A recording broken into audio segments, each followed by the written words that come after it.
তো হরে কৃষ্ণ বন্ধুরা, রাধে রাধে।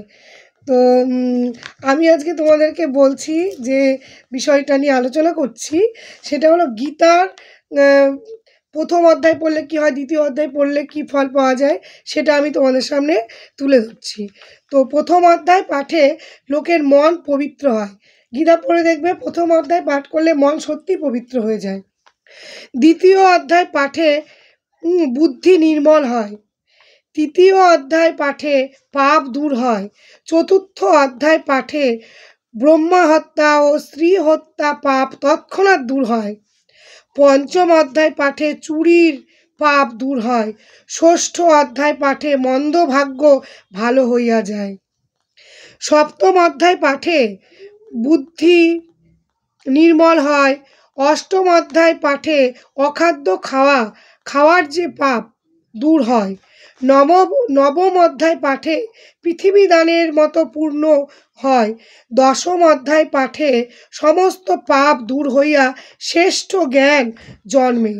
একাদশ অধ্যায় পাঠে ব্রহ্মজ্ঞান লাভ ও মুক্তি হয়। দ্বাদশ অধ্যায় পাঠে মনে ভগবানের বিশুদ্ধ ভক্তি জন্মে। ত্রয়োদশ অধ্যায় পাঠে জ্ঞান চক্ষু খুলিয়া যায় এবং শক্তি লাভ করা যায়। চতুর্দশ অধ্যায় পাঠে অশ্বমেধ যজ্ঞের ফল লাভ হয়। পঞ্চদশ অধ্যায় পাঠে নির্মল জ্ঞান লাভ করিয়া যোগী হওয়া যায়। ষোড়শ অধ্যায় পাঠে সংসার বন্ধন হইতে মুক্তি হয়। সপ্তম অধ্যায় পাঠে বাজপেয় নামক যজ্ঞের ফল লাভ হয় এবং মানুষ ভগবানের ভক্তি লাভ করিয়া মুক্তির জন্য চেষ্টা করে। ভগবান মানব ভক্তি করিয়া অষ্টাদশ অধ্যায়ে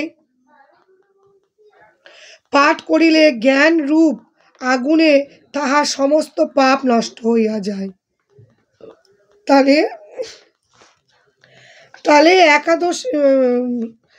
তাহলে গীতা শ্রীমদ্ ভাগবত গীতার পড়িলে কি কত রকম লাভ হয়, তাহলে আমরা গীতা কেন পড়বো না?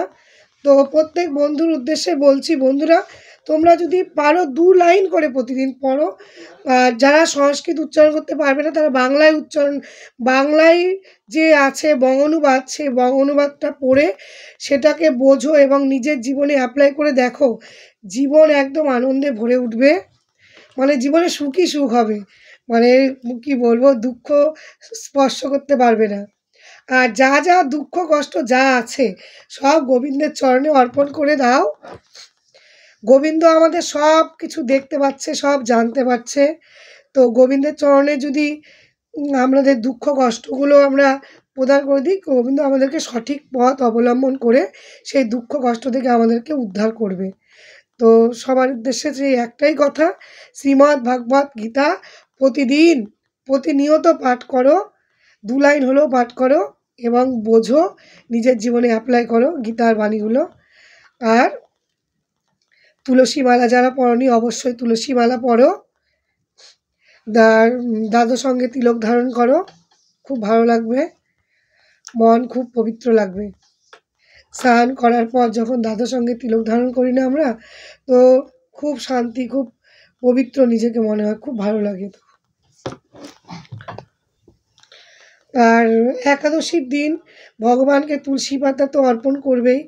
আর যারা মানে তুলসী মঞ্জুরি জোগাড় করতে পারবে, গোবিন্দের উদ্দেশ্যে তুলসী মঞ্জুরি দিয়ে গোবিন্দকে সাজাও, গোবিন্দের চরণে দাও, খুব ভালো। আর তোমরা আমার আপন বন্ধু, সেই জন্য আমি সবাইকে তুমিই বলছি।